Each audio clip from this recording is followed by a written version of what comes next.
This is revenue marketing raw. No fluff, no vendor pitches. Just the truths your CMO won't say out loud. Featuring Jeff Pedowitz and Dr. Qaqish. Let's go!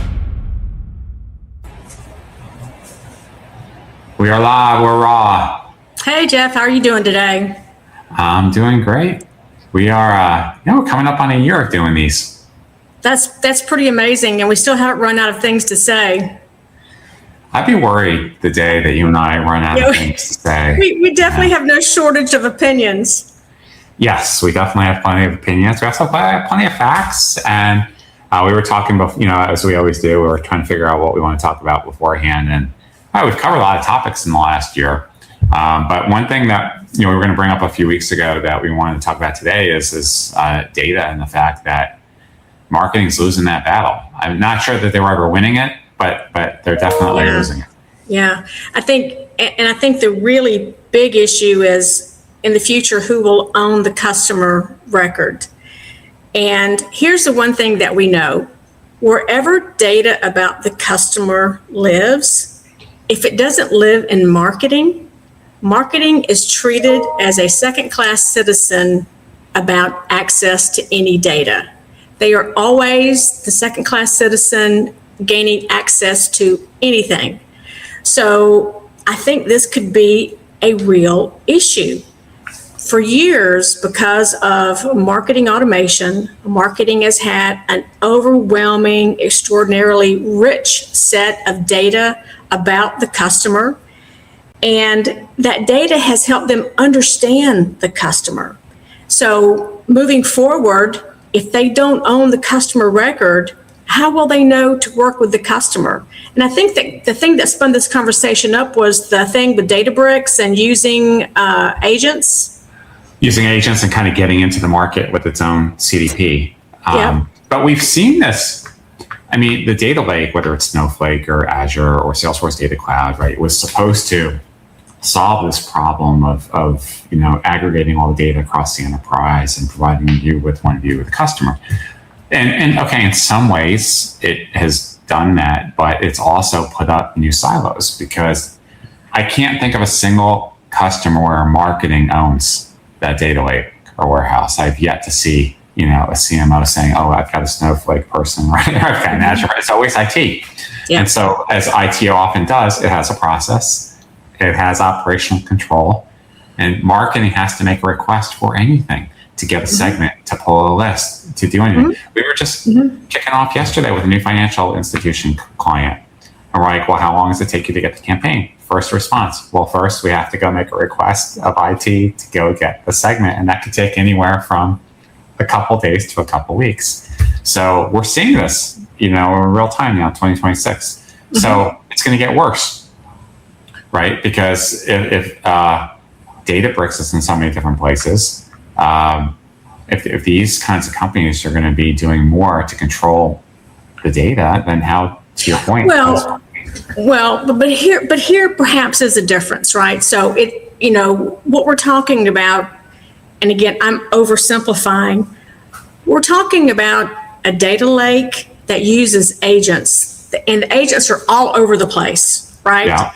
So their ability to gather, manipulate, fix, qualify data, those types of things should be vastly improved. But don't you think access to anyone who needs that data should also be greatly improved? You would think that.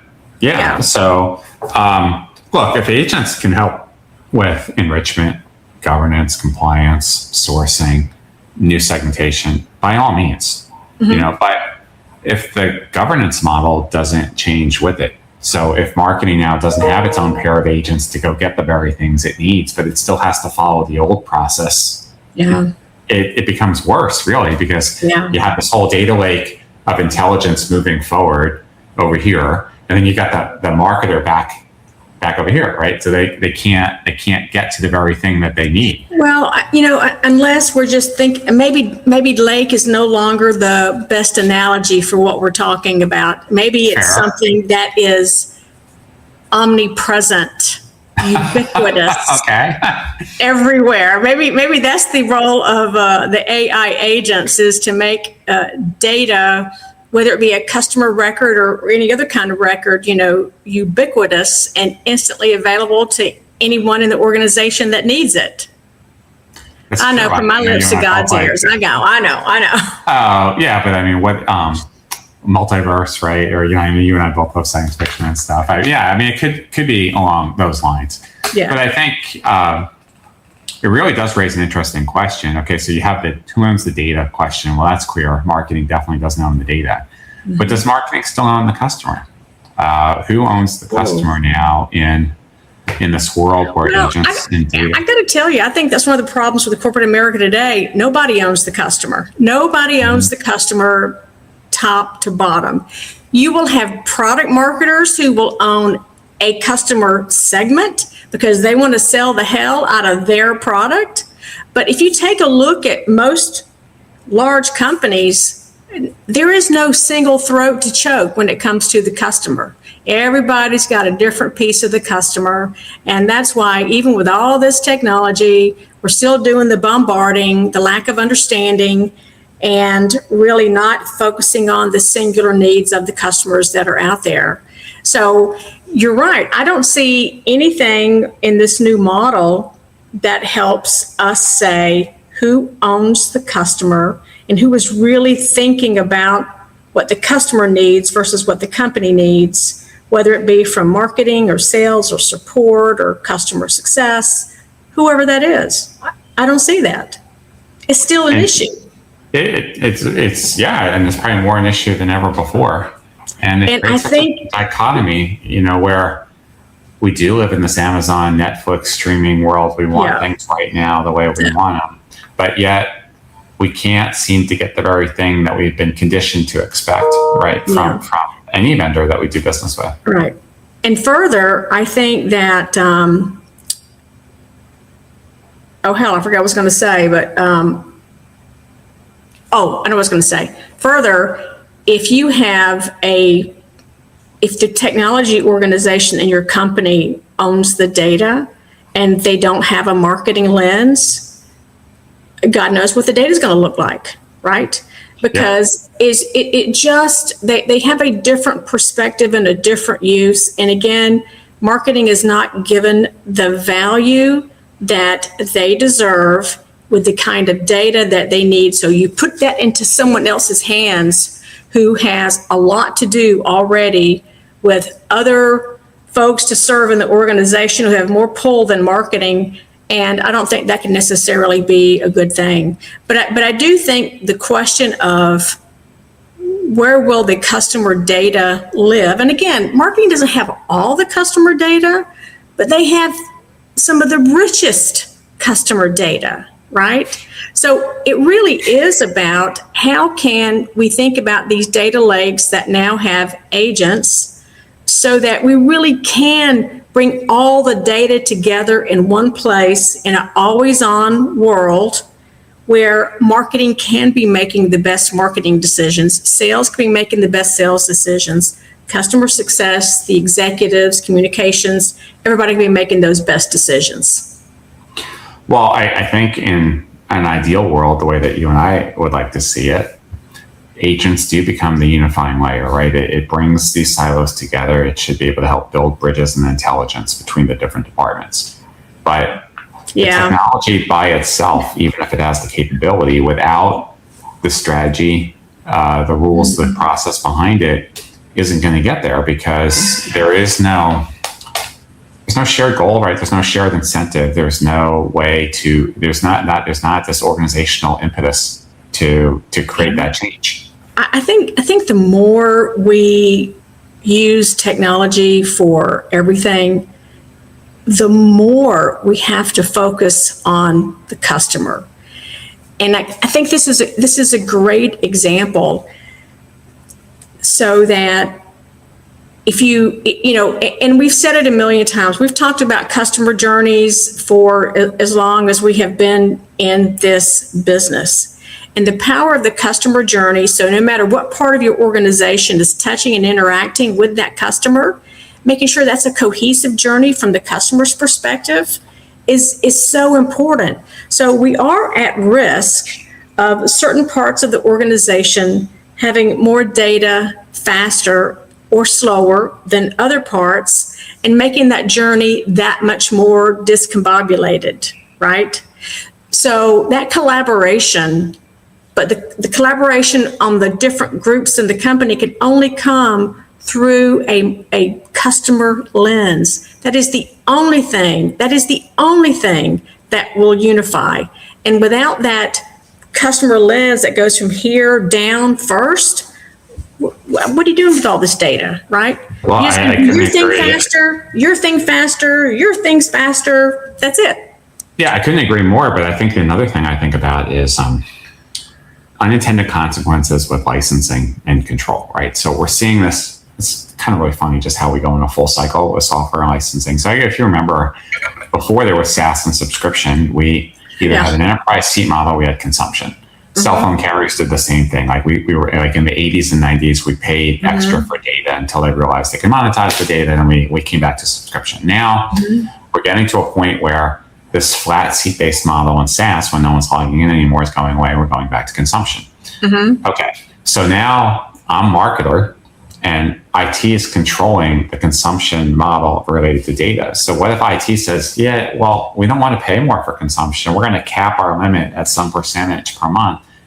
Marketing can't even get the data it wants to be able to go after the customer, right? And do the right thing. So I think we're going to see this like tension, right, between we already see the tension. More tension. This new round of battles over discretionary license spending per month, because we're seeing the software vendors and the AI vendors moving into token and consumption-based pricing as if this is a great thing. Oh, only pay for what you use. Well, now if people don't know what they're going to be using, because there still is yet to be a predictable model on the market, right. What do people do? They go stork mode, right? They stick their head in the sand. They're not going to spend. Right. That's exactly right. I just think that in the world of data, it's always been a conundrum for marketers. They've always intellectually understood the importance of data, but they historically had not always done the best job with having the right kind of data. And there's lots of reasons for that. But I just think that the data picture in some ways will be getting more complex in this age of AI. No doubt. But again, that in and of itself is a problem. So there's various stats out there, but I think one that we were looking at is of the current CDPs that are deployed out there, 65%, 64% have delivered significant value. Okay, I mean, that's more than 50%. But of that remaining third plus, 47% are citing integration. Another 35% cite skills, under skills on the team. But is integration the right word anymore? Maybe not. With agents, right? No, you're right. But I guess I was thinking about your comment. Okay, it's going to get more complex. So if we have an adoption problem now, does agents in and of themselves, Deb, resolve that complexity? And do we jump the shark here? Or does it get worse? Yeah, and I've said this for years. The way we have built corporate America is starting to crumble on the bottom. The way we structure organizations, the way we go about our work, AI is changing all of that. And you're going to see some really, really big changes in those organizational models, how things are done, who does what, and how that happens. I mean, we talked about it before. We had our first person create like $1 billion company just with AI, like one person. Didn't we read a case study on that recently? We did. I mean, yes. That's kind of crazy to think about. And so AI is a real forcing mechanism for change.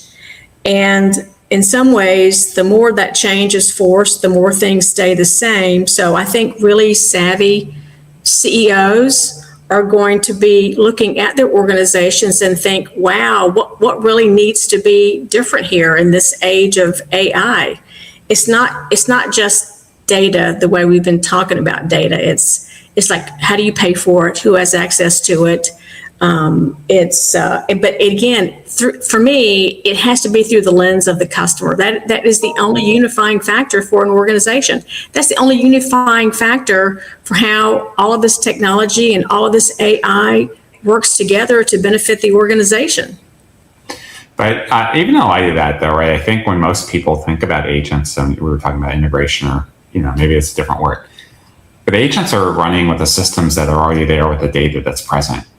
When we think about B2B, like we've had this discussion for a while, there is no martech system that you and I know of today that accurately tracks what happens across the buying committee and all the things that happen non-digitally, right? What about all the sideline meetings and the whiteboard sessions and at the company? Like that's never, like these people aren't downloading content and talking to LLMs. They're having they didn't even keep up with everything digitally, let alone everything else. So right? how do you digitize or AI enable or use an agent to get critical information that is not digital? Because there's a big part of us that are still in an analog world, right? So when we talk about agents unifying and building these new data platforms, I still think we're missing a fundamental gap in the architecture. This is very much like the conversation that we've been having, that AI is taking over the execution layer for every part of the business, right? And what's going to be left is going to be strategic, critical thinking, wisdom, insight, those kinds of things. And so whether you are a salesperson or a marketer, or if you are in customer success, AI will change your job so that you won't be doing all of the busy work. Your role becomes something else. It becomes something that is a higher level that requires wisdom, insight, critical thinking, and those kinds of things.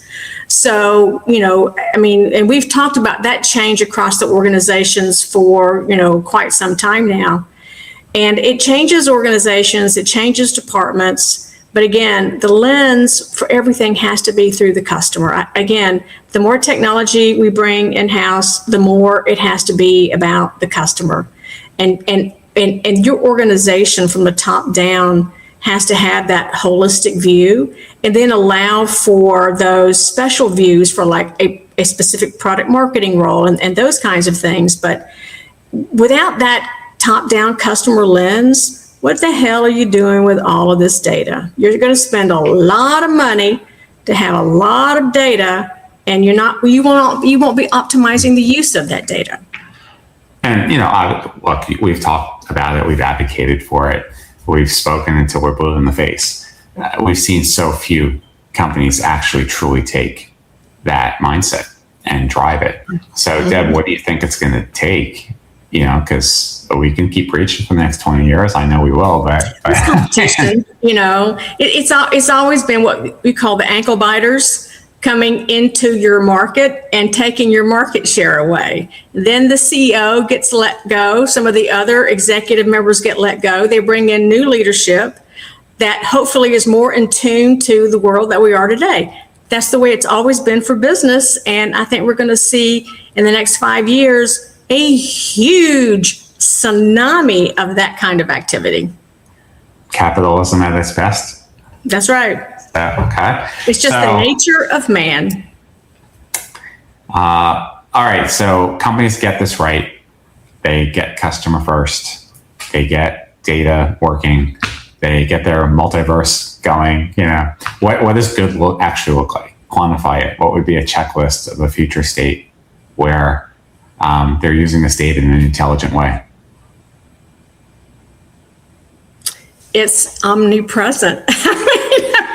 I just kind of think that it's like you have this incredible, rich, accurate, up to date by the microsecond set of data through which everyone can do their job and optimize shareholder value. That's what I think it looks like. If memory serves, you came up with a very simple but timeless model back in 2010. Which model was that, Jeff? The revenue marketing journey. So I think, Because for all these years, revenue marketing has been the elusive holy grail, right? Most companies settle into that lead gen, demand gen stage. So we always talk about repeatable, predictable, and scalable revenue at stage 4. What would it look like now? What does omnipresent, ubiquitous look like? Again, the data that you need when you need it to not just do your job, but to make that business impact is readily available and is useful and is instantaneous, right? So for example, so that you're always having one cohesive conversation with the customer and with the prospect, no matter what part of the organization they are touching. That's really futuristic. I know that's way futuristic, but that's the vision, right? So we need like a campaign slogan, tomorrow begins today. That's right. Tomorrow begins today.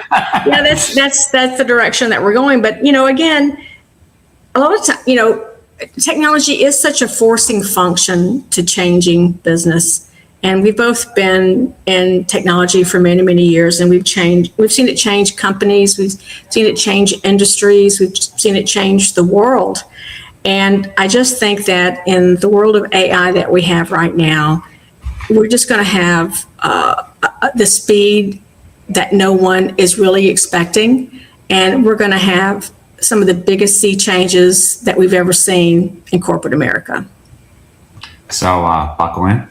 Buckle in. Yeah, it's gonna be a ride.